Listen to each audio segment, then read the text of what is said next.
All right, let's talk Seattle Seahawks. This has obviously been one heck of an offseason for Seattle up to this point, making a lot of moves, wheeling and dealing, and there's been a lot of smart strategies behind what the Seahawks have done. And we've covered that in numerous videos talking about the Seattle Seahawks offseason up to this point. But it looks like Seattle, led of course by General Manager John Schneider, is planning another move, kind of an under the radar move that I think could have a massive impact. Again, part of a great strategy for Seattle. We'll get to that in just one second. But first, I'm Nick, that's Andrew, and this is Saturday Morning Inspection.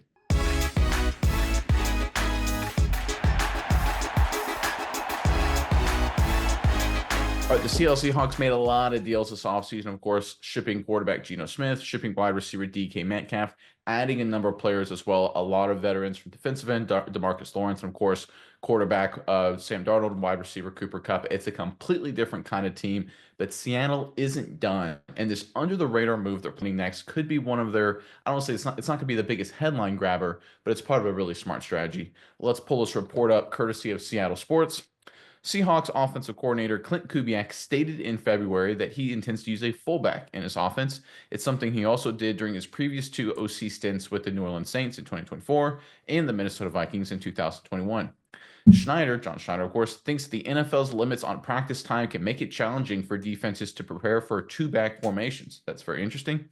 I think the fullback is making a comeback, Schneider said. We don't get enough practice time in college football or pro football, so the fundamentals aren't great. So you're talking about preparing for a two-back offense, your run fits, that's a lot now. Everybody's really just preparing for one running back. So when Clint came in, I know Mike McDonald was really fired up about having a fullback in our offense.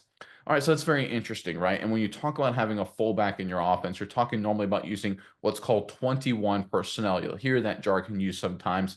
What that basically means is the 2 and the 21 means two running backs, a fullback, and a traditional tailback, halfback, and one tight end. So let's look at 21 personnel usage last season, the 2024 season. If we can switch to the chart here, and here you can see the list of teams that use 21 personnel the most. You've got the San Francisco 49ers, the Miami Dolphins, the Baltimore Ravens, the New Orleans Saints, obviously Kubiak was there, the Los Angeles Chargers, and the Minnesota Vikings. So the first thing that you notice when you look at this chart is there's a lot of winning. I mean, you look at the Ravens were obviously very good. Chargers and Vikings were playoff teams. The 49ers are a good team. They were devastated by injuries, so their record doesn't really indicate. Same thing with the Dolphins. They had a bunch of injuries. They missed Tua for a large chunk of the season. New Orleans Saints fell in that same bucket. So overall, there's a lot of offensive success on the screen right there. You can see teams that use 21 personnel seem to do at least average to above average. And in some cases, you look at the Ravens, you look at the Vikings, they overperform with this personnel grouping. But why is that the case? Why does 21 personnel work so well? In the first report there, it highlighted that you can run the ball better because teams don't know how to handle the run fits opposing defenses when it comes to that two-back offense with a fullback. That's true, but I think the big point here is that that play action game opens up much more dramatically when you can run the ball better or force defenses to handle the run in a different way than they're prepared to. And we got a graphic we're about to pull up here in a second that kind of highlights the best play action quarterbacks in the entire National Football League. And you can see here on your screen, we're going to go full screen, and it's a really good chart courtesy of F-Ball Insights over on X. And I want you guys to focus on the X-axis on the bottom there. This is the adjusted yards per dropback with play action. Again, focusing just on the X-axis. And you can see on the far right, you can see guys like Brock Purdy, Derek Carr, Justin Herbert. You can see Lamar Jackson all the way at the top. You can see Jared Goff. These are teams that have the most productive, their most efficient play action element of their game, right? And you can see a lot of these guys that are really good at play action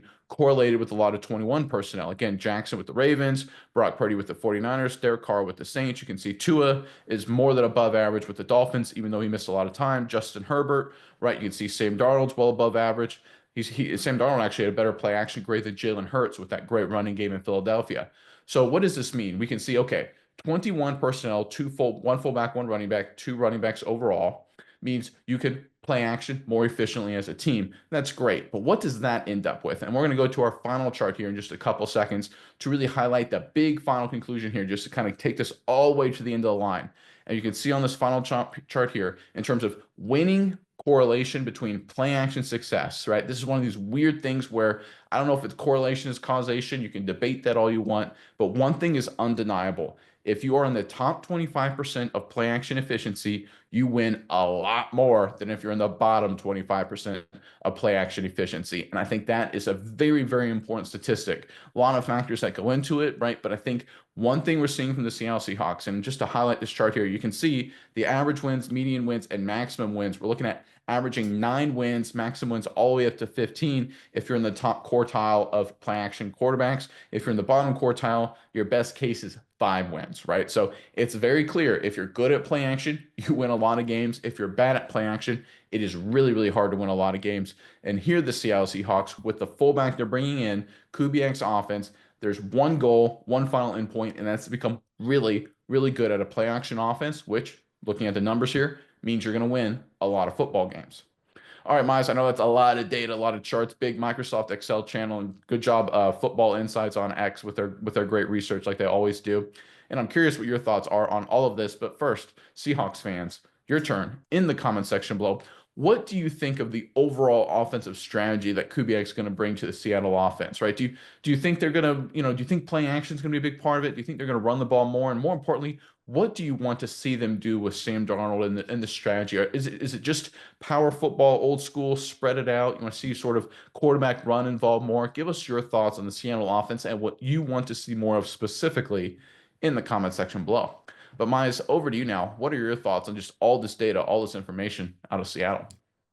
Yeah, I think this is going to be very interesting here. And you talk about what Kubiak said, and then Schneider hints at what Mike McDonald's thoughts are. I was very excited about it, and I think that's true because, like you said, running more play action, having a fullback in the offense, it leads to more winning. Play action leads to more winning, but kind of what Schneider said is not that many people are using a fullback anymore, so you don't have enough time. It's kind of like in college, I akin it to, and Nick, you're familiar with this, teams that run like a triple option. Like they come out of the gate and you don't practice or you don't play against it so often.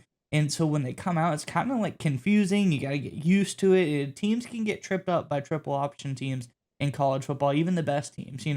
Sometimes small schools come out against Alabama and, tie them at halftime. And everyone's like, oh, what's going on? Like, this is going to be a heck of a game. Eventually, they figured it out, but it can really throw a wrench into things. I think that's what the fullback edition is. Teams don't play against a fullback all the time. They come out onto the field, and it's just something to throw an extra wrench in the game. And I like there's a final comment down there by Schneider, and it's something I think is very interesting because when I think of current fullbacks in the league, it's something that I akin it to is that he talks about his fullbacks. He says it can't just, we got a limited 46 player game day roster. When we got a fullback, they have to be very versatile. They have got to do multiple things. He specifically says they have to be able to play special teams, but I think it's more than that. I think when you think of the 49ers fullback, Kyle Juszczyk, or you think the Ravens fullback, Pat Ricard, those are guys that can block. Those are guys that can catch the ball. Those are guys that can take a handoff. And when you think of,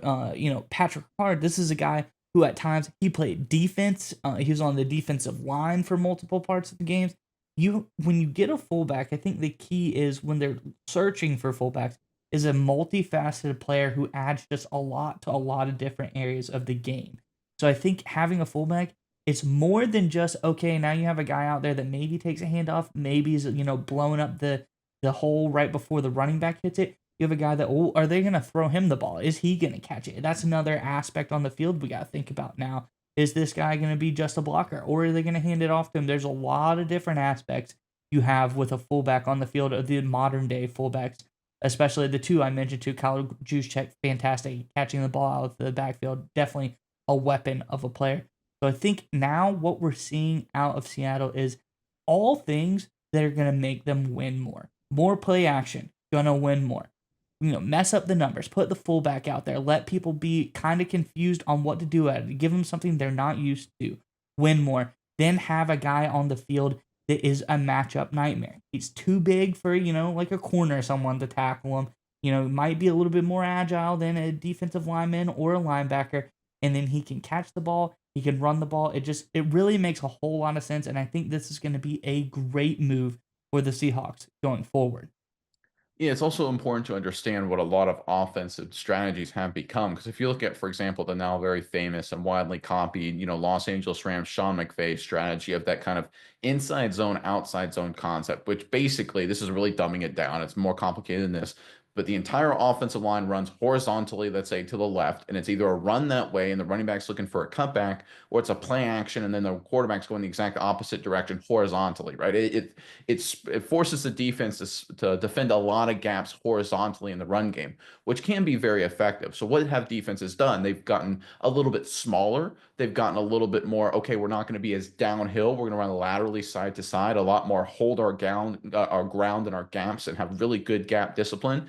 And that's very effective. But here's the thing, if you're holding your ground, if you're trying to maintain your gap and just watch for cutbacks or getting reached, the best way to just beat defenses doing that is just to run the ball right at them, right? And that's what having a fullback allows you to do. It allows you to literally attack downhill and run those old school, double team. You hear the term duo every once in a while, those kind of concepts, just old school power football, those ISO schemes where your interior offensive linemen are doubling defensive tackles, fullbacks one-on-one on a linebacker, basically gave Emmitt Smith that kind of strategy, the most rushing yards in NFL history, and you attack defenses essentially vertically now. And that's exactly what the Seahawks are trying to do. And that's what teams like the Baltimore Ravens have done a very good job over the past few years, along with other teams, is using the fullback as a way to add another element because it forces defenses not just to play horizontally. They're going to run, the offense is going to run right at you. You got to be able to play both. And having that ability to do both makes it very, very hard for other teams to defend. And that's why the Saints, people forget about this because they were devastated by injuries. That's why they dropped back-to-back 40 burgers,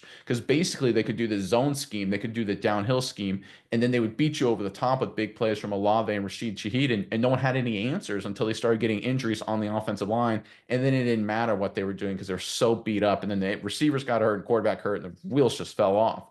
The overall strategy, though, that Kubiak used in New Orleans was really, really good because it basically gave defenses a lose-lose situation. It's like, okay, we want to stop the zone run concept. Okay, you're going to run horizontally. We'll run it right at you. Okay, well, then we're going to have to bring safeties down on the box. Okay, we'll throw it over your head. And then defenses were like, all right, we're going to give up 40 points. We don't have an answer. Right. And then that was basically the trajectory the Saints were on until the injuries really just destroyed them. And I think that's the plan Seattle's going to use going forward with Kubiak running the offense. And it's a really good plan. It makes it easier for your quarterback. It makes it easy for the receivers too. Because if you think about it from a Jackson Smith and Jigba perspective, it's one of the concerns if you have that, sort of a zone concept in terms of running horizontally and things like that, it basically cuts off half the field, right? So think about it. If I'm faking a zone to the left and then I'm bootlegging to the right, if I'm a quarterback, if I'm a receiver to the left, I'm basically cut off. That entire half the field's cut off because the quarterback's running the other way, right? But if it's a more traditional old school play action where it's just, okay, we're going to fake the ISO up the middle, suddenly now the entire field is open for the receiver and the quarterback to attack the defense. And that's what Kubiak's key strategy here is, what he's going to do with the fullback. He's going to force defenses to essentially defend everything. You're going to have to defend inside outside zone. You're going to have to defend ISO power concepts running right at you. You're going to have to defend the bootleg with receivers working across the field. And you're going to have to defend every single blade of grass when we do play actions off the ISO game, because now the receiver can work everywhere. This is what good offenses do. They force defenses to do absolutely everything possible. And I think we're going to see a Seattle Seahawks skill group unleashed, right? We're going to see Jackson Smith and Jigba put up bonkers numbers. We're going to see this running game for Seattle explode dramatically. I think we may even see a little bit of a Cooper Kupp renaissance here, assuming he can stay healthy. Hopefully he can. I don't even think Sam Darnold, a lot of people are saying, hey, he had a magical 2024 season with an efficient offense. He could have good numbers in 2025 again. I think this is a strategy that Seattle is using is really, really smart. John Schneider's rationale about teams not being able to prepare for it is a really good insight. I think it's very critical.